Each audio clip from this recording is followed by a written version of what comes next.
అమ్మాయి చూడడానికి అందంగా ఉండాలి, వాళ్ళ బస్సంగా డబ్బులు ఉండాలి. అలాంటి అమ్మాయికే కనెక్ట్ అవ్వాలి.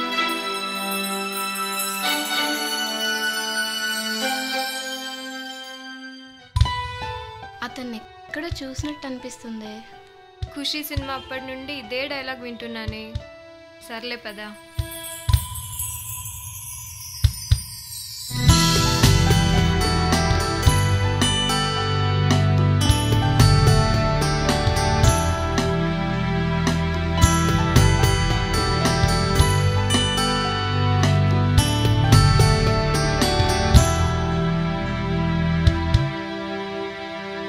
ప్రేమంటే ఒక దగ్గర స్టార్ట్ అయ్యి ఇంకో దగ్గర ఎండ్ అవ్వటానికి టికెట్ కొనుక్కొని చేసే ప్రయాణం కాదురా. అది ఎప్పుడు ఎలా పుడుతుందో ఎవరికి తెలియదే. ఇట్ జస్ట్ హ్యాపెన్స్ అంతే.